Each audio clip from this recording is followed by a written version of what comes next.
I am. Good morning. It's time to begin. I know I'm not in a standing position, and I won't be for a while, but at least my voice can get your attention. We are now beginning to get back into a regular order of service as far as our Bible classes are concerned. This is the first time since, I guess back in late March that we've been able to actually assemble together for the Bible class. We started with our worship assembly a couple of weeks ago, and we're thankful to the Lord for that. And I'm sure that there'll be some announcements that will be made about what is the protocol from here on out.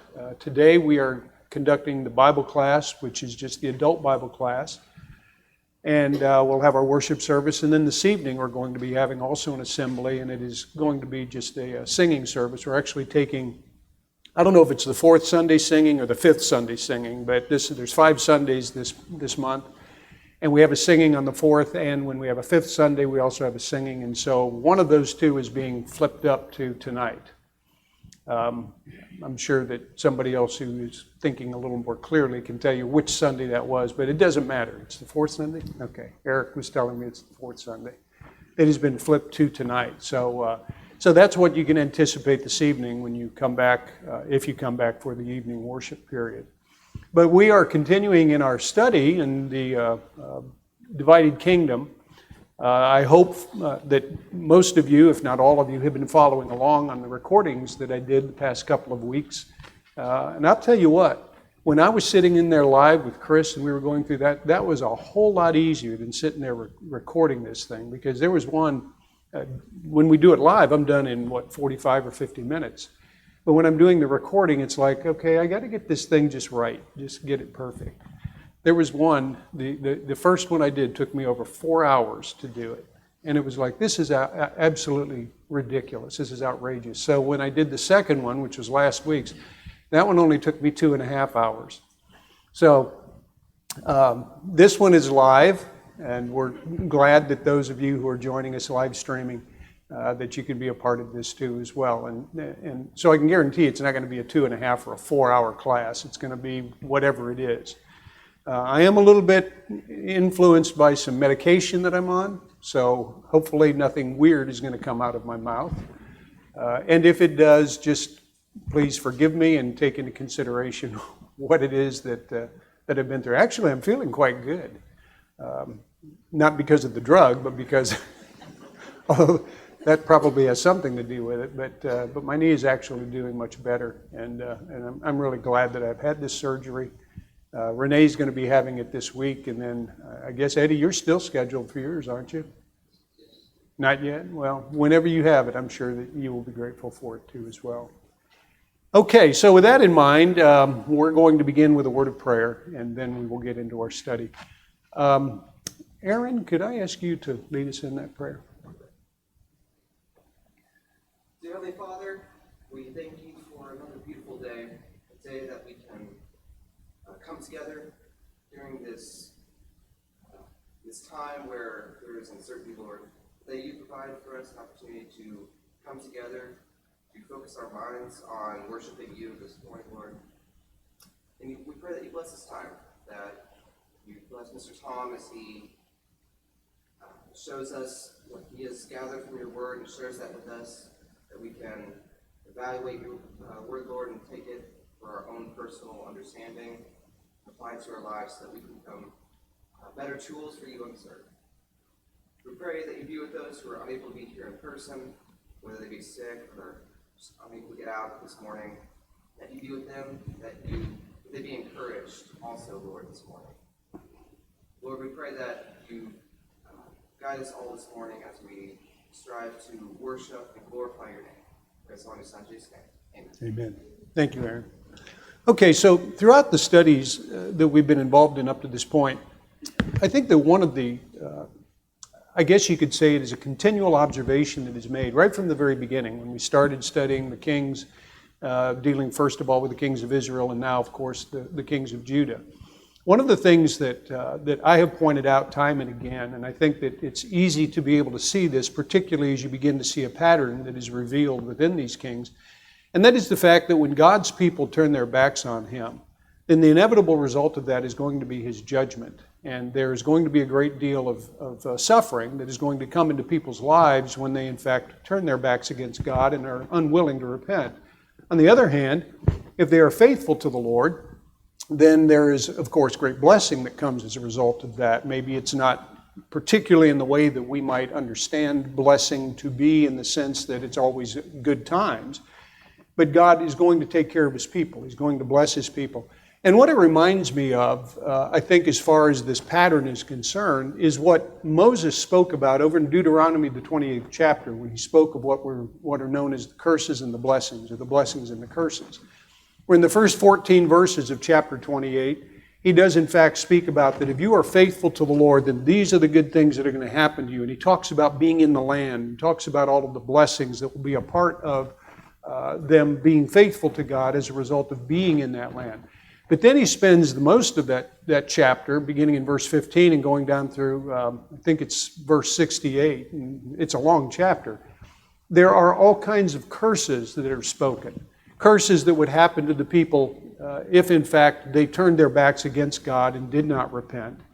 And what we see in the kings is this pattern as it is revealed to us, that when they were faithful to the Lord, great blessings were the result. When they were unfaithful to the Lord, then ultimately his judgment came about.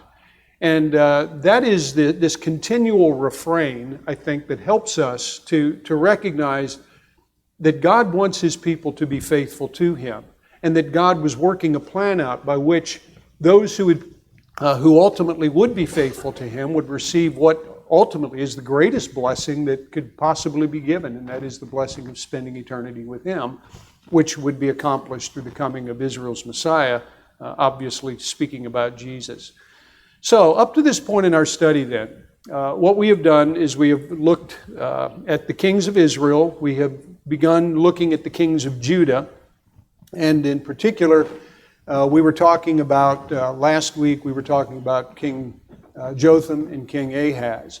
But let me back up for just a minute and make this observation, that during the reigns of King Uzziah, who was Jotham's father, who would be Hezekiah's grandfather, during the period in which Uzziah reigned as king, and then, of course, when Jotham reigned as king, what wound up happening is that there was a great deal of success that came to the nation of Judah, the kingdom of Judah, because of their faithfulness. Uzziah was faithful to the Lord. Jotham was faithful to the Lord. But again, and I think you might remember this, that has to be qualified, because they were good kings. They are characterized as good kings, but they were good kings as long as they followed the Lord. When they turned their backs against him, then of course they had all kinds of problems that transpired because of that unfaithfulness. But nonetheless, Uzziah had brought the kingdom of Judah to the point where it's prospering quite nicely. Then Jotham comes along, and Jotham continues in this, where he continues to build up the infrastructure. The kingdom is just continuing to get stronger and stronger. And in the midst of the particular historical context of the time, that was something that was really quite profound. Because Assyria is rising in power, and the kingdom of Judah is just a small kingdom, and yet they are continuing to hold their own against the Assyrian Empire. And the reason for that is because of the faithfulness of Uzziah and Jotham during the period of time in which they reigned as kings. But then the next king that comes along is Ahaz. And as we studied about last week, Ahaz was exactly the opposite of his father Jotham. He reigned for a period of 16 years, and in 16 years, he absolutely undermined everything that his grandfather and his father had accomplished in building up the kingdom. And so what wound up happening is that the kingdom of Judah once again continues on in this process of deterioration, the moral and the spiritual deterioration that was characteristic of both of those kingdoms, but as we're noting the kingdom of Judah here in particular. And as we had pointed out from 2 Chronicles chapter 28, there in verse 2, it talks about how that Ahaz was one who followed along in the kings of Israel, which meant that he was involved in idolatrous practices. But even though that was the case, that is, Ahaz is a bad king, what we find that I think is interesting is the fact that Judah is not yet completely exhausted as a good kingdom. And we see that from a couple of other kings who are going to come to power, one we're going to study about today. A couple of other kings who came into power who continued to exercise a positive influence, an influence for good, and so that consequently enabled Judah to remain an independent kingdom, to remain a kingdom that was separate from the Assyrian kind of control, although as we will see, they were vassals to Assyria for a period of time. And we'll make some observations about that in our class this morning. But there are at least two more kings then that we're going to be looking at that were good kings, and by good, I mean they were the top of the line kings. And that is this King Hezekiah, who we're going to talk about this morning, and then a little bit later on we're going to talk about King Josiah. We're going to spend a couple of lessons with him because of the profoundness with which this man lived is something that is so, it's such a great biblical story that I thought in order to do it justice, we actually would have to spend two classes with that. So we're going to talk about Hezekiah this morning, though. And one of the points I would make is that Ahaz, and I think I remember saying this, Ahaz was one of the worst kings that Judah ever had. And so one of the worst kings that Judah ever had produced a son who became one of the best kings that Judah ever had. Now, what we will see on the flip side of that is that one of the best kings that Israel ever had then had the absolute worst king that Judah ever had. So there is this up and down, the good king, the bad king, and it continued to go on like that for a period of years. And you think about, well, now how did that happen? How is it that Hezekiah, who was so good, could be so good in light of the fact that his father, Ahaz, was just a sorry wretch? And then on the other hand, how is it that King Manasseh could be so wicked when his father Hezekiah was one of the greatest kings that there was? I'm not sure I have the answer to that question. I do think, and the Bible doesn't seem to indicate anywhere why that would take place, except for the fact that perhaps the parental influence of kings back in those days was something that was rather kind of superficial because they had other things that they had to take care of before they took care of their kids. That may be a factor, I don't know. But whatever the case, we're going to be talking about Hezekiah this morning, and what we're going to see is that he could not stop the moral and the spiritual decline of the kingdom of Judah, but he slowed it down, and he slowed it down for a good period of time. Okay, that's the introduction. Now, before we actually get into the question sheet, one of the things that I personally like to do for my own studies is to put all of this stuff into an historical context, to be able to see what was happening in the world during the period of time in which these kings ruled. That helps us then to be able to see, first of all, why it would be written to the people whom it was written to. Like, for instance, 2 Kings is vastly different in its content that records the history of Hezekiah than 2 Chronicles is. And so the question is, why is that?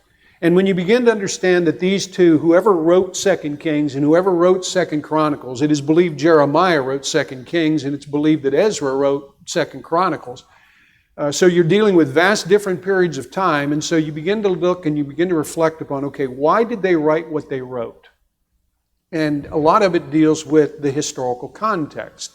And so it seems to me that in order to be able to get what we can from this, we have to understand what was happening, the kind of the geopolitical situation that was going on in that day in order to be able to really gain a knowledge as to why it is things turned out the way they did and how things actually played out the way they did.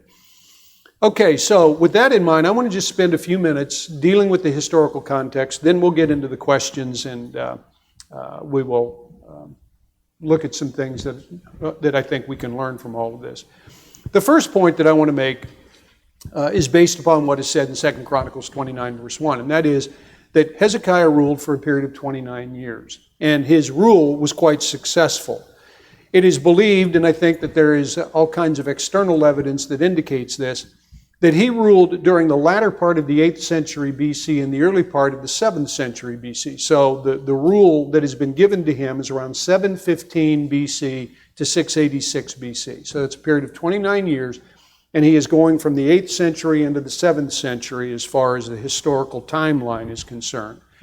Now, why that is significant is because it is during this period of time that the Assyrian Empire is really becoming the powerful influence that it became, one of the great empires, world empires that is recorded for us in biblical history. So Assyria is really, I think we could say, it is characterized as the first great world empire. Now, a lot of people would say, well, Egypt was the first one. Well, okay. I think there's some truth to that, but not in the ways that Assyria was, and particularly not in the ways that Babylon was, who eventually will conquer Assyria. So Assyria is really the first great world empire that is recorded for us in biblical history. Daniel spoke about it in the book of Daniel. Some of the other prophets, the minor prophets in particular, wrote about Assyria and how powerful they were. But what we need to understand about Assyria is that Assyria is really a very ancient empire. They actually go back, at least what I was reading about them, they actually go back to the 3rd century BC. So that would be around 400s. And so we're dealing with a period of time of almost 400 years of history between when Assyria actually came into being and the kind of power that they are manifesting here in this 8th century and early 7th century BC. During the 3rd century BC, they were a minor player in all of the geopolitical situation that was going on. They were a power to be reckoned with, but yet they were not the power that eventually they came to be, that they did in the 8th century. But from the 8th century BC up until what is known as the Battle of Carchemish, and we will talk about that battle because that really has an impact upon our understanding of King Josiah and what happened to him a little bit later on. The Battle of Carchemish, just to put it kind of mildly, was a conflict between Babylon and Egypt. And it was up on the Euphrates River, and it is one of the most profound, important battles of ancient history. And Assyria was involved in that, primarily because Babylon is just whipping Assyria's tail, and Egypt is coming to Assyria's defense, and Babylon basically wipes them both out. So what we see happening, though, is that Assyria, from the 8th century up until the Battle of Carchemish, which took place around 605 BC. So we're talking about maybe 250 years of Assyria ruling as this powerful kingdom. They had been the ones then, that is, Assyria had been the ones who had really grown to be this very powerful kingdom, both militarily, economically. They were very powerful, and they dominated the ancient Near Eastern, all of that territory. Now, by the time that King Hezekiah comes along, this king of Judah, Tiglath-Pileser III, who would be the one who would be probably the first in what is called the Neo-Assyrian Empire, who would be identified as being such a powerful king. He was then followed by his son Shalmaneser V, who was then followed by the general of Shalmaneser's army, a man by the name of Sargon, and he was known as Sargon II. He was also a usurper of the Assyrian throne, but he became king, and he ruled for a short period of time, and then his son Sennacherib, became the king at that time. So we're talking about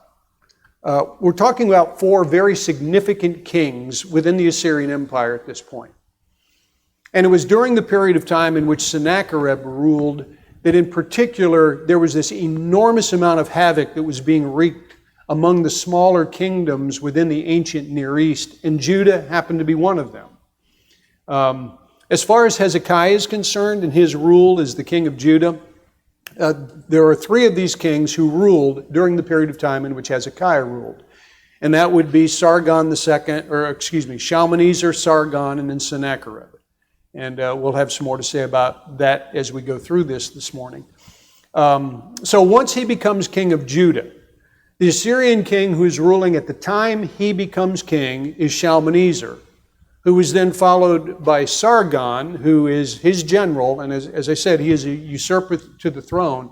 And then his son, that is Sargon's son, Sennacherib, becomes the next king. These are the 3 primary kings of Assyria who are ruling during the period of time in which King Hezekiah is ruling as the king of Judah.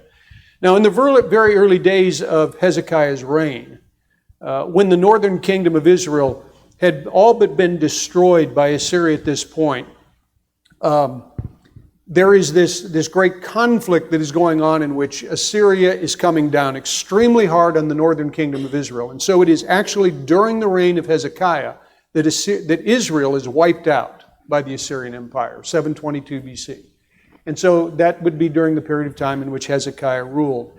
And as we will see, Assyria was not simply content with Israel. They were going after Judah as well. Had it not been for Hezekiah and his goodness, that is his faithfulness to the Lord, they probably would have been wiped out by Assyria at that particular period of history too. But because of Hezekiah, this was something that was delayed. Now, when Shalmaneser died, and again, remember, Shalmaneser was Tiglath-Pileser's son, so he is the second in this Neo-Assyrian Empire. He is the second one who is extremely powerful.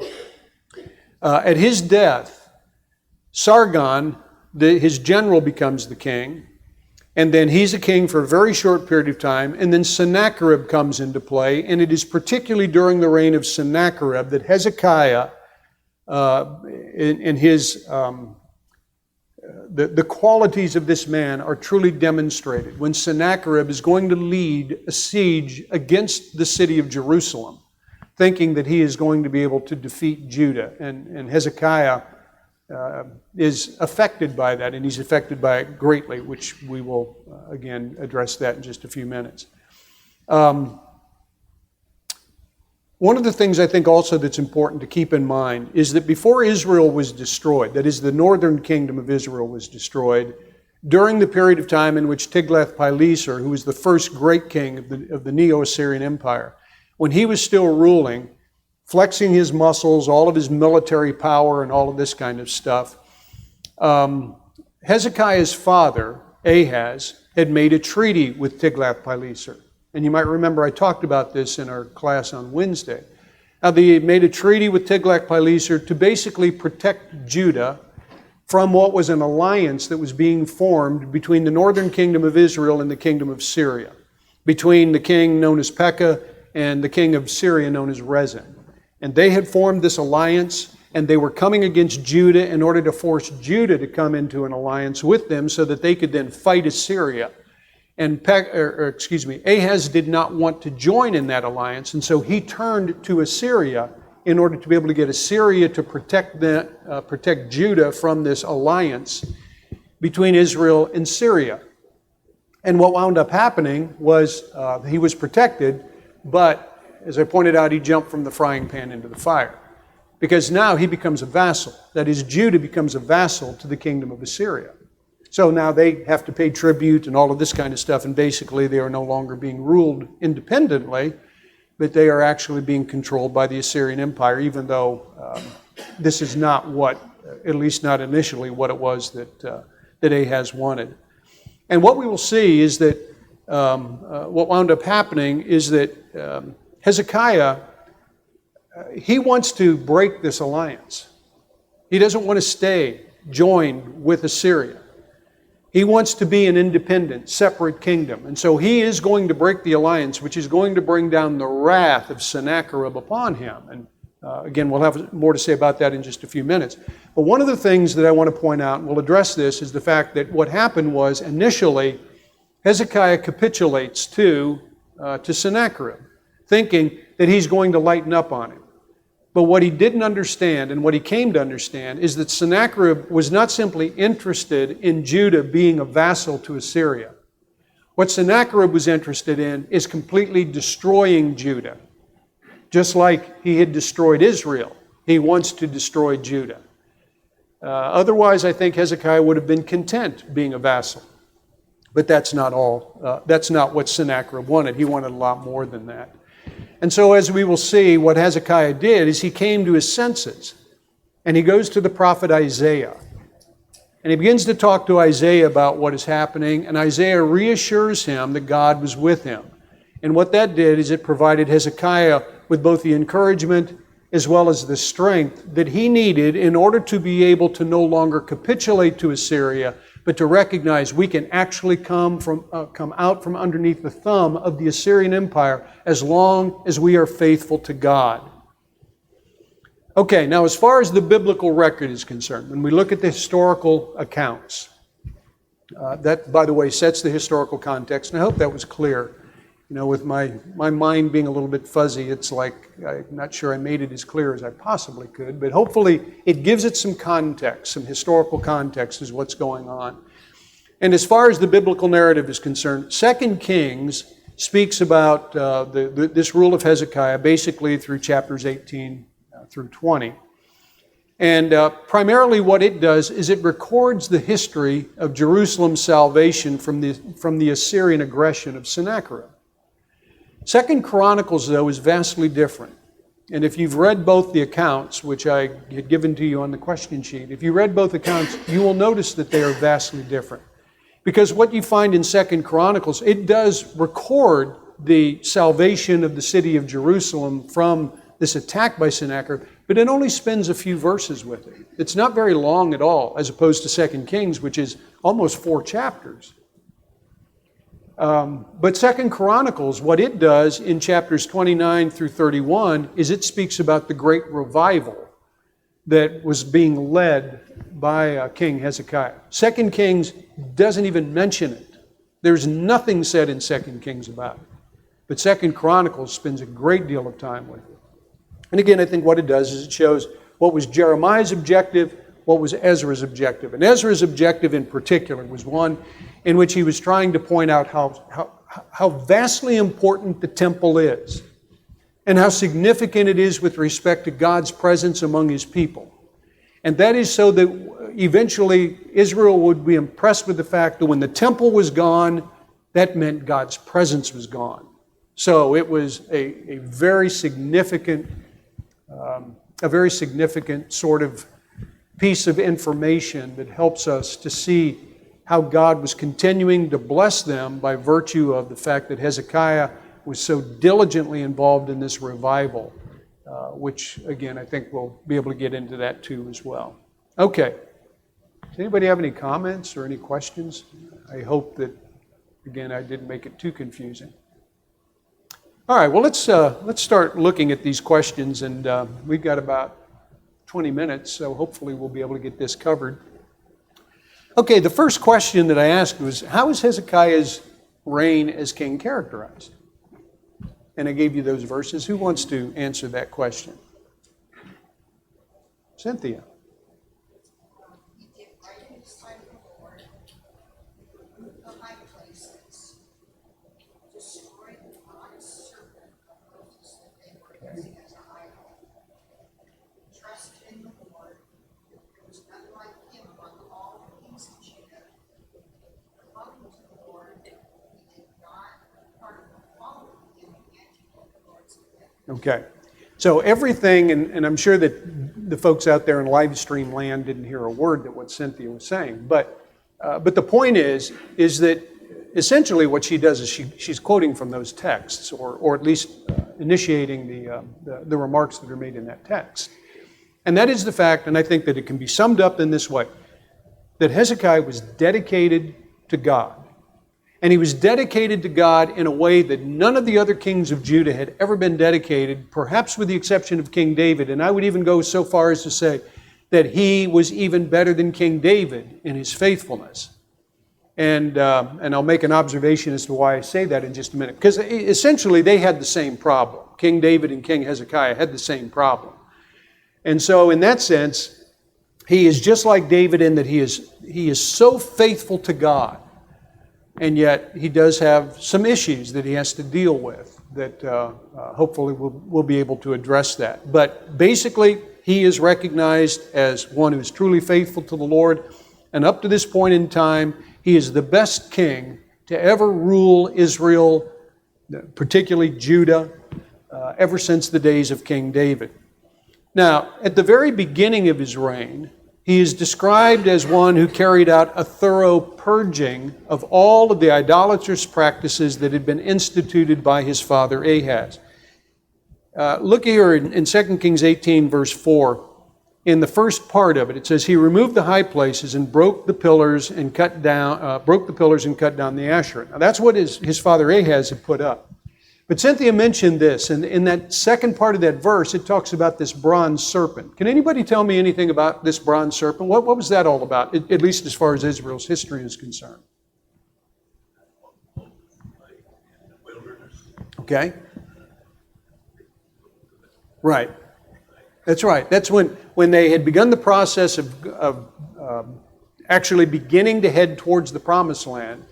They were not allowed to pass through the regions of Moab and Ammon. They had to go further south, and they griped and they complained and all of this. And so God sends these poisonous snakes among them.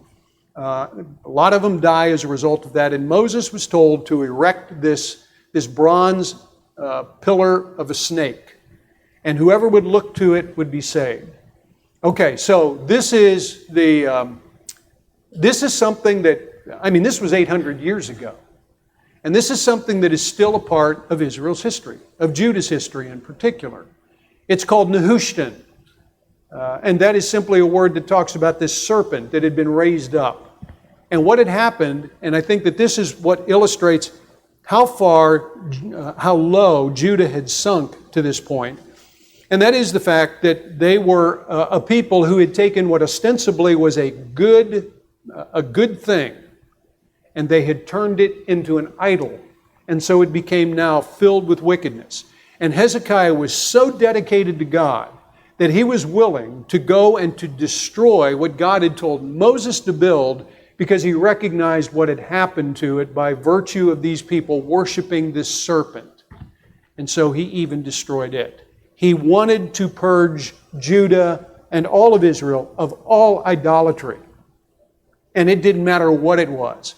He was wanting to get rid of it. And so it's clearly evident that Hezekiah was a man who was deeply concerned about the things of God, following him faithfully, as is again continuing to be declared there in 2 Kings 18. Dan?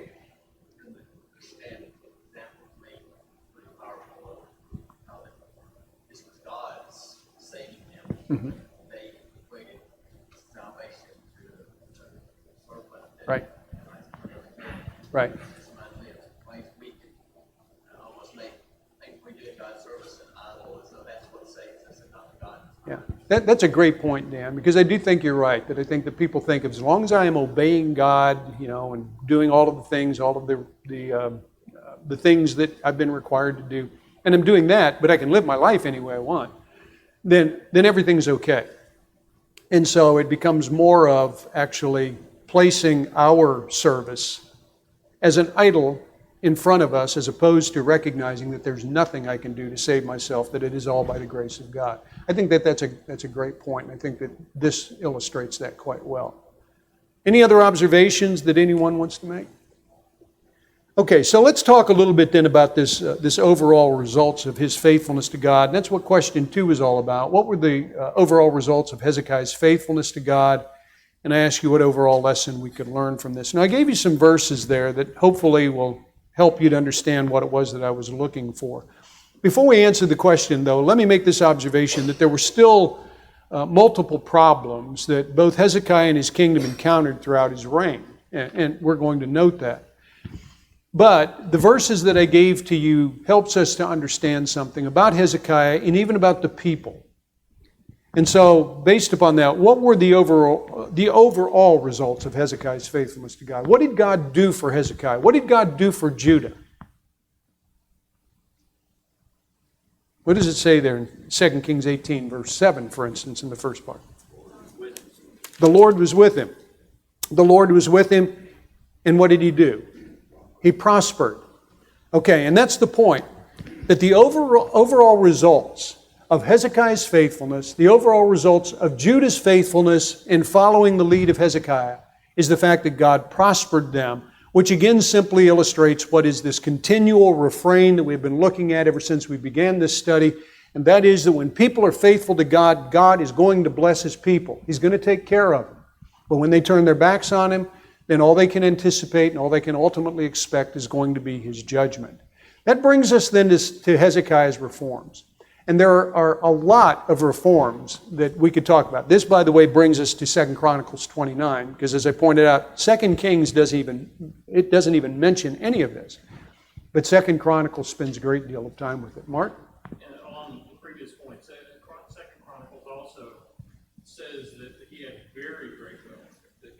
Right.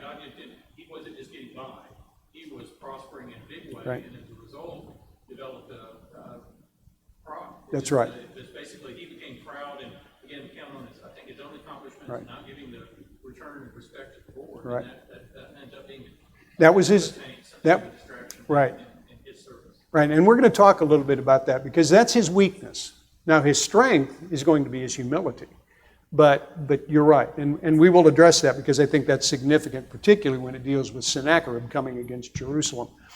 Okay, so let's briefly just go over these reforms. What is 2 Chronicles 29? What's the reformation that is going on there? Or perhaps you could say restoration. What's being restored? The temple. The temple and everything associated with it. And I think that's important because what you see is that once he became king, he absolutely wasted no time in beginning this spiritual revival, in bringing about the restoration of the temple, starting with the cleansing of it, then the repairing of it, then the reopening of it. And that all began in the first year of his reign. Now remember, he reigned for 29 years. And so in the first year of his reign, he is already dead set that he is going to restore temple worship back to the way it's supposed to be. And he recognized that the actions, particularly on the part of his father, were the very things that had caused them to suffer. In fact, I think that's made clear here in the 29th chapter of 2 Chronicles, where beginning in the 5th verse, it says, "Hear me, Levites." This is within the context of the cleansing of the temple. "Consecrate yourselves, consecrate the house of the Lord, the God of your fathers, and carry out the filth from the holy place. Because," now notice verse 6, "for our fathers have been unfaithful and have done what was evil in the sight of the Lord our God. They have forsaken him and have turned away their faces from the habitation of the Lord and turned their backs." And he goes on and talks about this continual digression until he says in verse 8, "Therefore the wrath of the Lord came on Judah and Jerusalem as he made them an object of horror and astonishment and of hissing as you see with your own eyes." And so what he is saying is, I am going to rectify that problem. And I'm bringing temple worship back. We are restoring what God had intended for us, and this is what he is dedicated to doing. So with the temple then being restored back to its holy state, and with temple worship once again being reinstated, he then began the process of including the sacrifices of atonement, the proper arrangement for the music that was to be used in the temple worship, the proper sacrifices of thanksgiving. All of these things were now being controlled by God's will. And this is what Hezekiah was dedicated to do. Okay, 2 Chronicles 30, what's that all about? What is the second great reformation or restoration? Cynthia? They celebrated Passover. Okay, the Passover.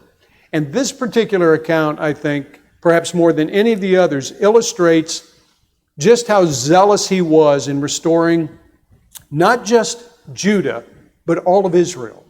Again, we don't have the time to develop this, and hopefully you have read this based upon what is recorded there in 2 Chronicles chapter 30.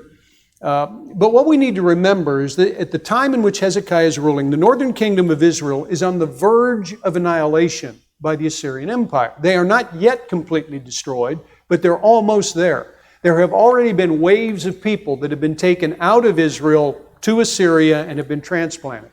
The kingdom is not yet completely annihilated, but it is in the process of doing that. And so by this time, what happens is that Hezekiah recognizes that he needs to reach out to his brothers to the north. And so what he does is he demonstrates that he is not only interested in his kingdom, but he is also concerned about the few remaining people who are in Israel, reaching out to them, urging them to get right with God, inviting them to come and to join in the Passover celebration, to repent, to return to the Lord, and to finally restore unity to the kingdom. And that's all found here in 2 Chronicles chapter 30. Now, we do need to make this one note, and again, I'm only going to briefly mention this, even though I've got a lot of notes on this, but I'm just going to briefly mention it.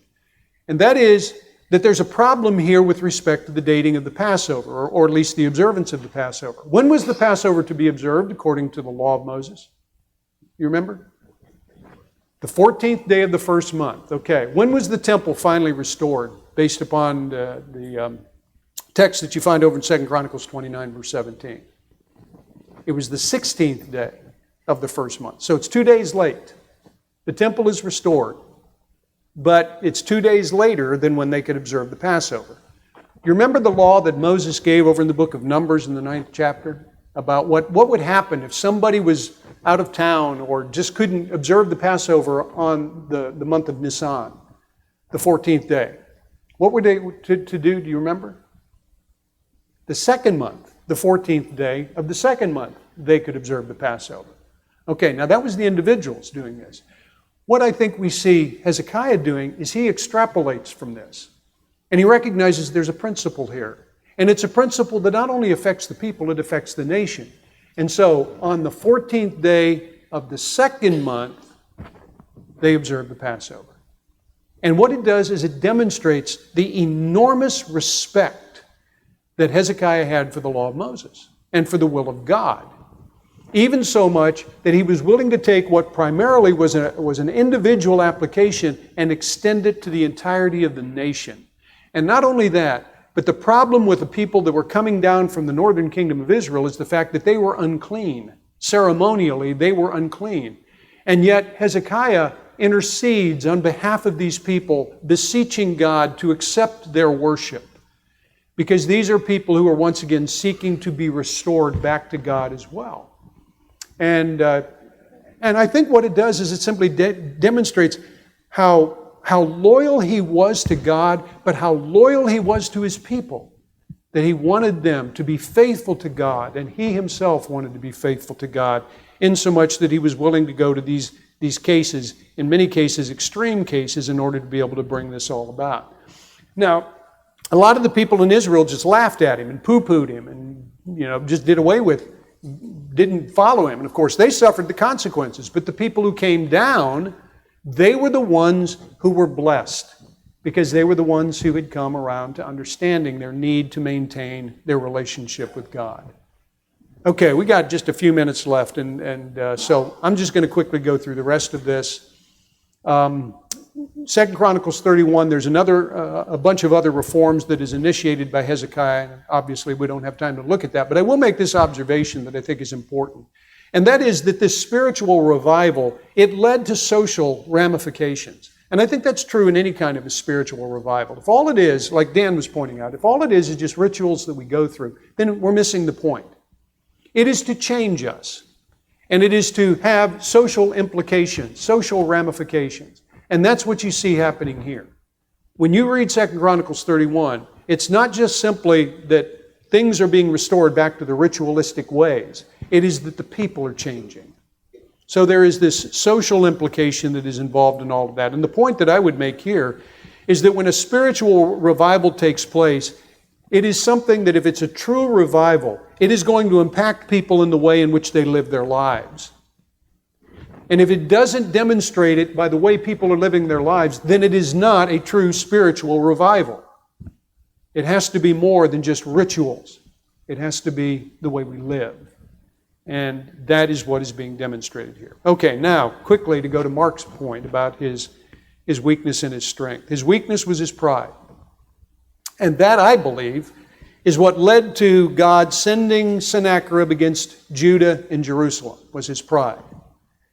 And there's some things here as far as the historical chronology is concerned that kind of create a little bit of a difficulty, because you have him being told he's going to die. He goes to God, and God sends Isaiah back and says, okay, you're going to live 15 years longer because I've seen your humility. Well, it's during that period of time that Sennacherib is coming against him.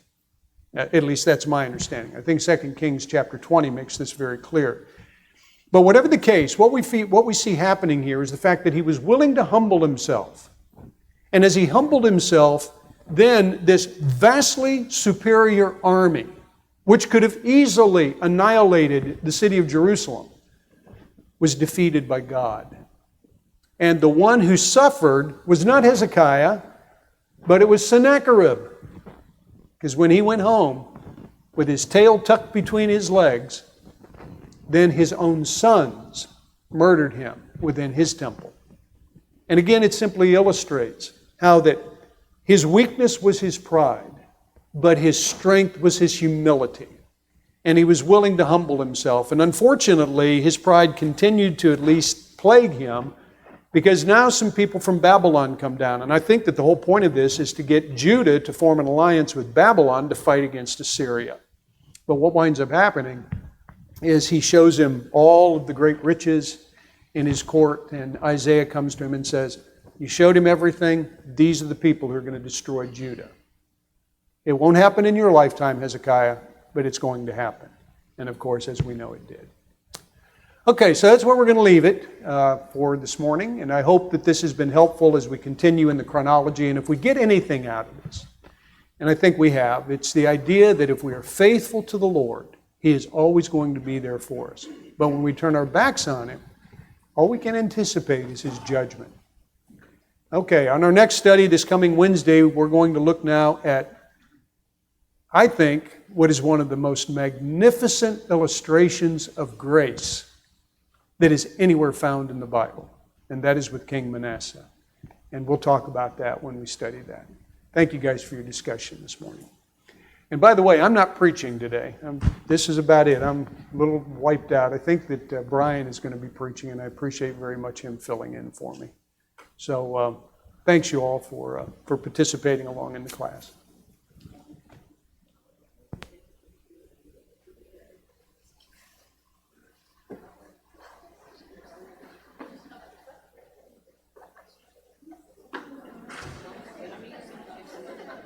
Thanks.